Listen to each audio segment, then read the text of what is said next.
good at the whining part, all right? So, hey, great to see everybody. We're going to start. Hey, here's the deal. In 1914, 300 people went to a place called Hot Springs, Arkansas. And they were from all over the Midwest. They were from the South, and they gathered there in Hot Springs, Arkansas for the founding of what became known as the Assemblies of God. 300 pastors it was. Some of the leaders that gathered, and you know, the names aren't that important because, I mean, you don't remember, but E.N. Bell was general superintendent, J. Roswell Flower, became secretary. They met in this building. It was a Hot Springs Opera House, and I think there's a picture here of it. That's the Hot Springs Opera House, just an amazing place. That's kind of founding of the Assemblies of God. And they got together in that whole thing, and they were like, oh, we're going to do something amazing, and they have. Here's the crazy part about that is most of the 300 people that were there, we don't remember. Just keep that in mind. But now, there's this really cool plaque on the street of Hot Springs, Arkansas, commemorating what took place there. And here's a really cool picture of it, right? Just incredible perspective, right? Just gives you this really nice, neat look down. And the reason it's taken this way is because the Opera House isn't there anymore. There's a street, a garage, parking garage, an electrical panel. And here's Josh and Hannah in front of that. That's a really scenic picture, isn't it? Now, I show that to you because perspective matters.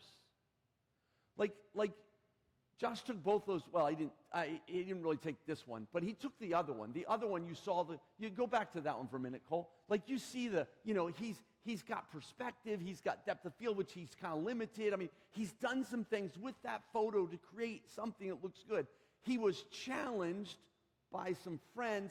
They were down there to help with a camp, and they were challenged by the friend. Because they said, we want to go see the spot. And he's like, well, go ahead, there's not much to take a picture of. He says, I've never seen a good picture of that plaque. Josh was like, challenge accepted. Okay? I'm going to create a good picture, right? So he did. And so that was, but here's the point, right? Perspective matters. Like when we see things, not everything is the way it looks. And there's ways to frame things to make them look better. And remember, and this is why we start here with this whole thing about perspective matters. And that's why we chose a week ago to start the series on Ecclesiastes with the last chapter. And now we're going to go back to the first chapter. And we started the last chapter, and Ecclesiastes 12, 13, and 14 says this.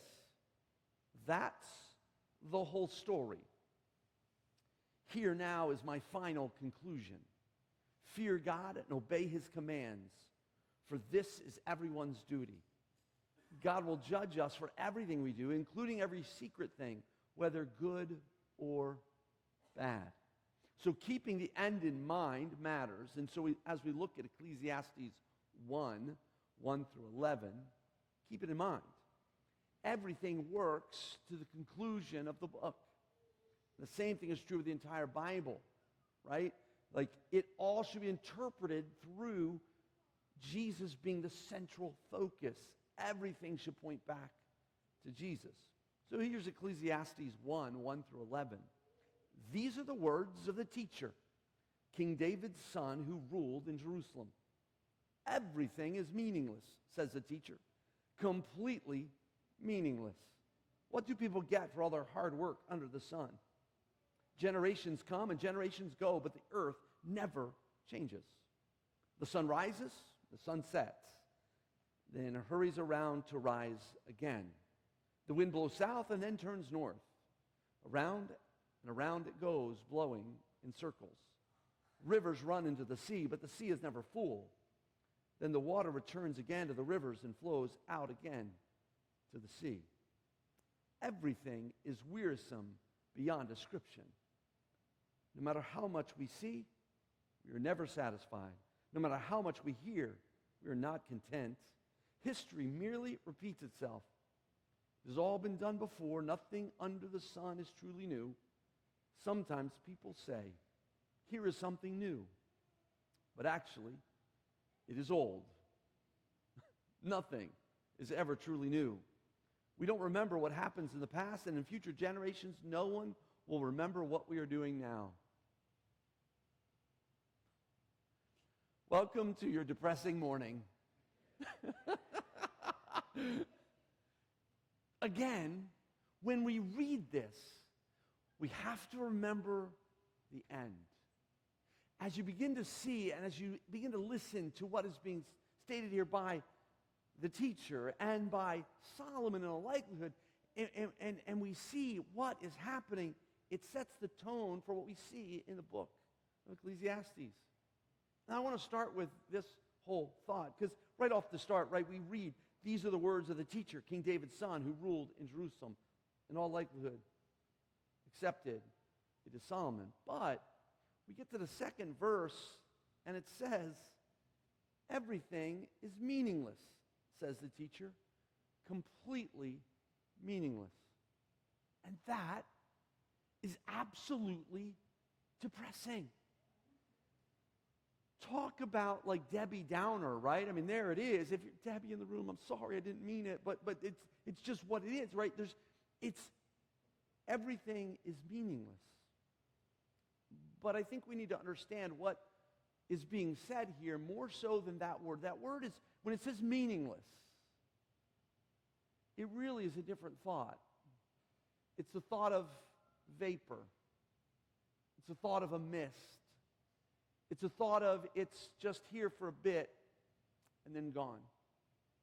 If you've ever been out and you're out, going back to the picture theme, if you've ever been out in the morning and you walk by a pond or a lake and just because the conditions are right, there's a vapor, there's kind of this stuff rising off the water. But if you return a little while later, it's gone. It's kind of like this, right? When we take a thing of water, and it doesn't work well if you use a stream, so I've tried to make sure I do this on the right thing, but a mist. In all probability, that doesn't even hit the ground. It disappears. It is what the teacher was saying. Everything is meaningless. It's like a mist. Here today, gone tomorrow. If you fall up here, sorry, later. I'll try and put the wet floor sign out just in case I'm not right. But if you think about it, our lives are a mist. The work we're doing right now, it's a mist. The things we're chasing after, it's a mist. It's a vapor. It's short-lived. Now, does that mean we shouldn't pursue things? No, it does not mean that. But we have to hold them in perspective. Perspective matters. Because if we think we're going to last forever, in this life, we're in trouble. But we're not in trouble for eternity. Understanding it's just a mist. Everything is a vapor or a mist. So our jobs, trophies, troubles we face. Hey, there's the good news of it, right? The troubles we face are just a mist. The good things we get, here for a moment, but soon gone. That's what the teacher is trying to get us to understand. And then he goes on further and tries to get us to help to recognize that we're going to go through cycles. And I've kind of thought that this was a nice way to put it, kind of rinse and repeat, right? I mean, I know we all love our dishwashers. We especially love them if we've had to do dishes by hand for any length of time. Because that's torture. But then, washing and drying dishes is, or even unloading the dishwasher is like, it's too much. There's just cycles in life. There's cycles in everything, right? You know the drill. Tomorrow morning, the alarm's going to go off. If you're retired, we don't want to talk to you right now. Alarm goes off. We get up and take a shower. drink coffee. Maybe it's alarm goes off, drink coffee, shower, drink coffee, drive to work, drink coffee. I don't know. I'm not sure how it works for you, but there's a cycle. There is a thing that you do all the time. And maybe it's work, drive home, run kids to practices, watch television, go to sleep, do it again the next day. And that cycle can get to be monotonous. It can get to become like, I don't understand why I'm doing what I'm doing. But we've got to recognize that even in those cycles, there's blessing. We can be grateful for some of the sameness in our life. Coffee might be the first one. I mean, how many of you in the room are thankful for coffee? I'm thankful for mine too, but somehow I've lost it today. I don't know where I set it down. Just forgotten it. So whatever, which is normal. That's, for me, that's normal for me to lose stuff. How many people struggle to make it through the day without coffee? It's not a trick question. I'm not trying, this is not going to be like, now you've got to give up those things you're no, that's not it, okay? How many of you, like, first thing, it's got to be coffee, right? There are some honest people in the room. I appreciate that. We ought to thank God for coffee. We can drink coffee black, add sugar and cream, whatever you want. Or you can add 7 shots of caramel and 4 classic, and then you're good. Don't judge, okay? It's the only way I like it. I think the challenge that happened today is I think I got 7 hazelnut. So you might try it, because I think I left it sitting there. So you might like that one better than I do. I've actually cut back some. But, okay, so you're like, it's okay to be thankful for some of the things that are normal in our lives. In fact, we ought to be thankful for every one of them. I've got another one for you. I don't know anyone who complains about a hot shower.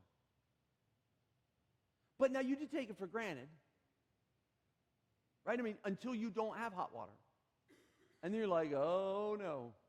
No, I'm going to somewhere else. Like, I'm going somewhere. Like, I'm thankful for adulthood and hot showers. And here's why. Because as a kid, I would be taking a shower, and if I was in there too long, my dad shut off the hot water. It's a wonderful moment. For those of you who don't know, I was back visiting before they sold their house. I was married, had multiple children, and I was at my parents' house, and I was taking a shower, and for old time's sake, my dad shut the hot water off.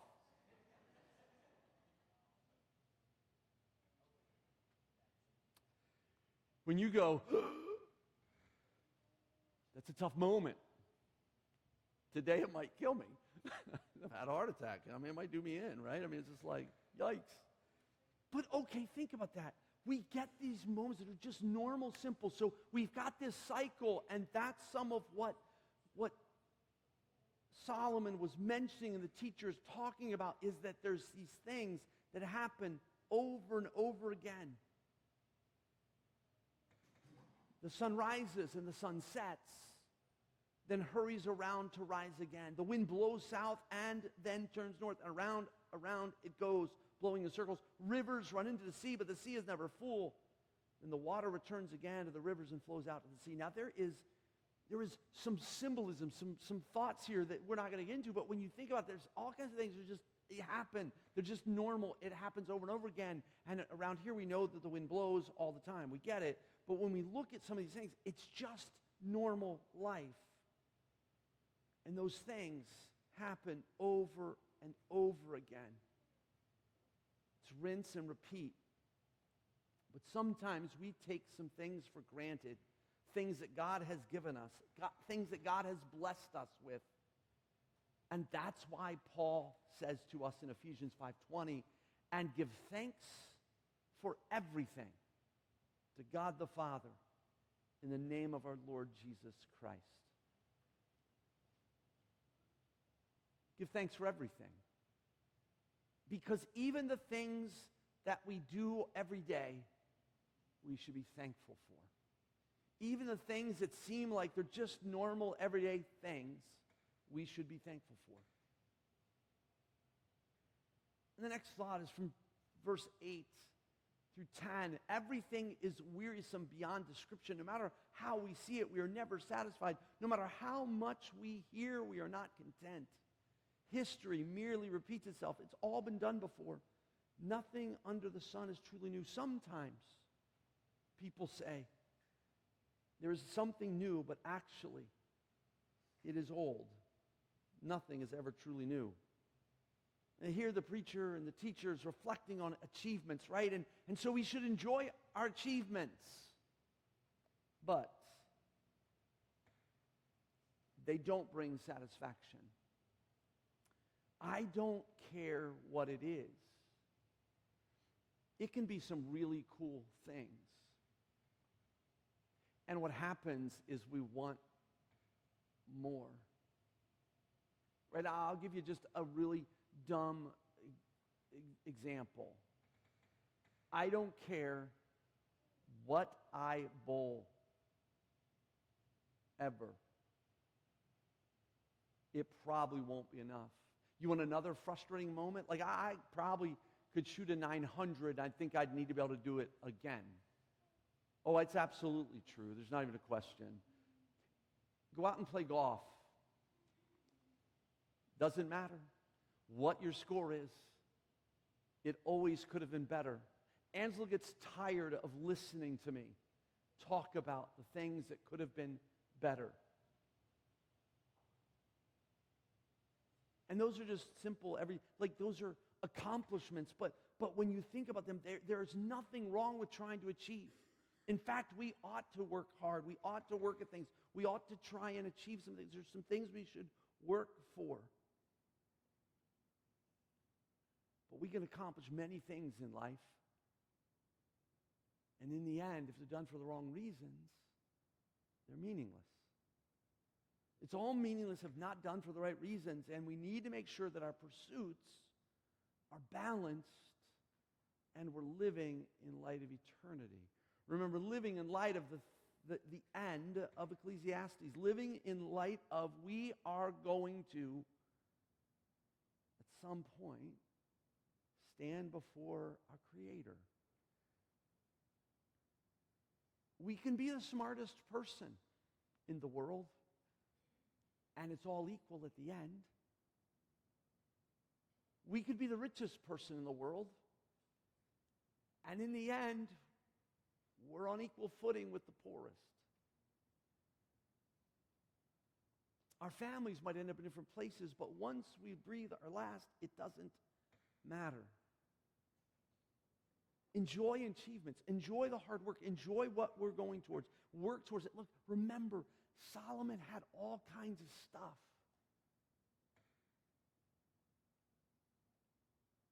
But in the end, he was saying it's not worth it. All the pursuits, it all needs to be put in perspective. Another thought from verse 11. We don't remember what happened in the past. And in future generations, no one will remember what we are doing now. Who remembers? This verse kind of gives us the idea that generations come and go and everything of life stays the same. Now I'm going to pull out a little history thought for you. This is a quiz. Please do not search this. It doesn't work well if you go search for the answer on Google. I know we live in a generation that Google can have this up in no time whatsoever. But if you answer this, I'm guessing you searched for it. That's a challenge. Okay? Major League Baseball. This one's not the hard one. Who's the current home run leader all time? Barry Bonds. Who did he beat? Hank Aaron. Who did he beat?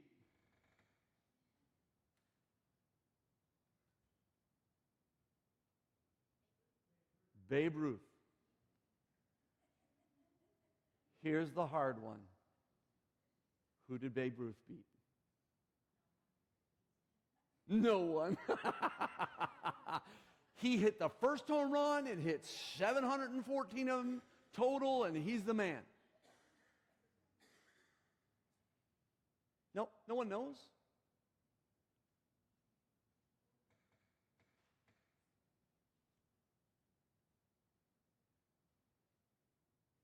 Huh. I thought for sure there'd be somebody who could, I was willing to even put $50 out there. I mean, I have a $50 bill in my back pocket. It's unusual that I would have, but I also know the power of Google. There's a 50. No one knows the answer. Why? Because we forget. Because we don't remember. In his day, he was the man. A little over 100 years later, we don't know his name. And when I tell you his name, you're still going to go, who? Roger Connor. He held the home run record from 1895 to 1920.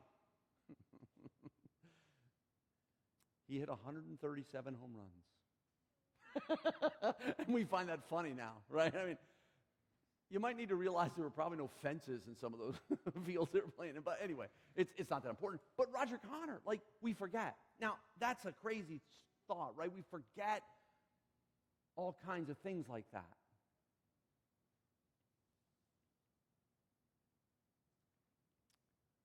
But we're going to do some things. And we're going to pursue some stuff. And it's going to matter in the time.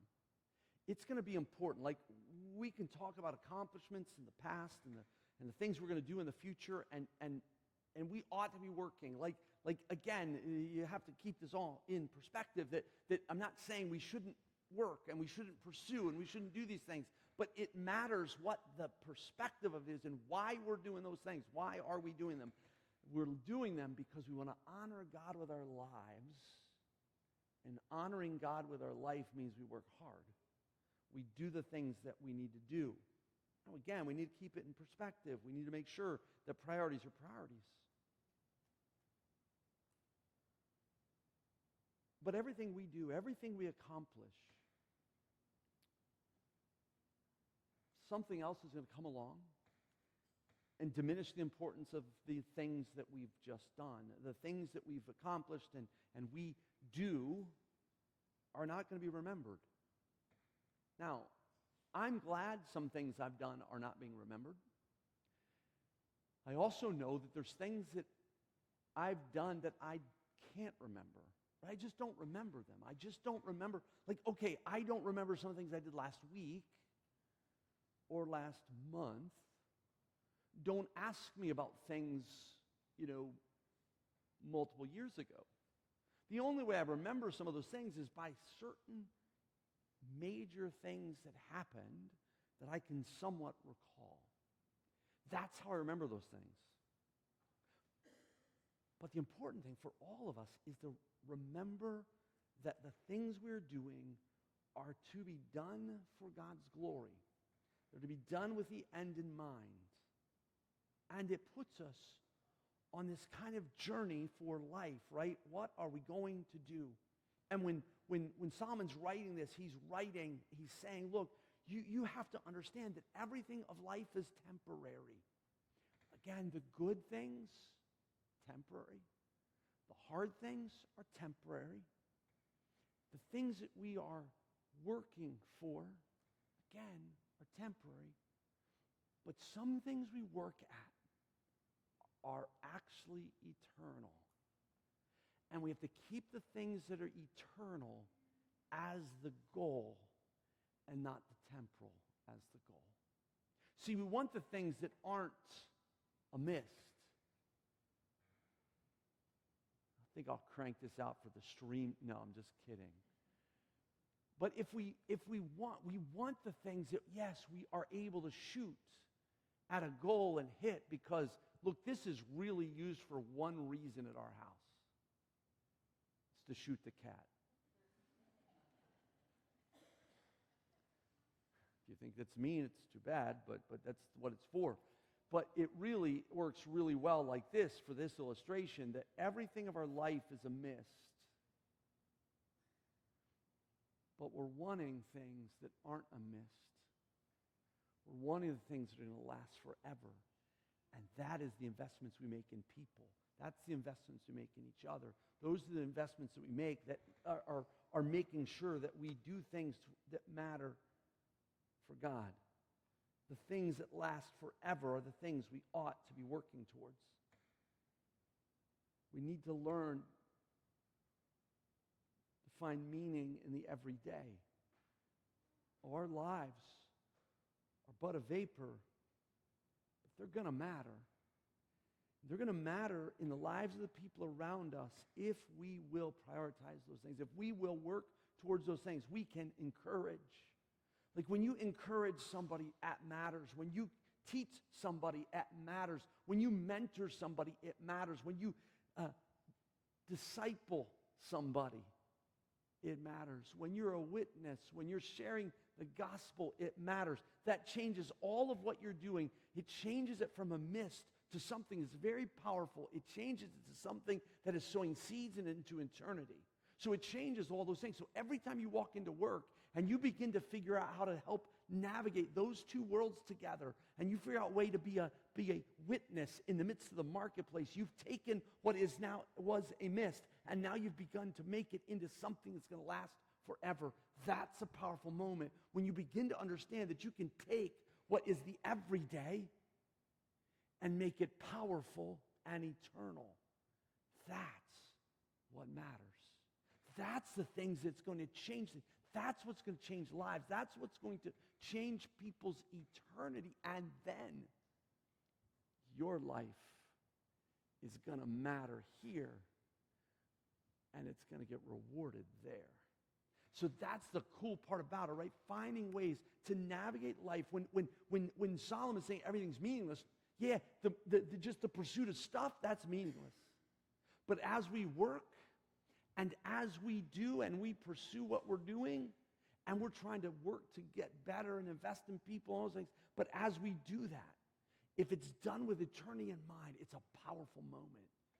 And it takes all of that mist and begins to make a pond, and we're building something.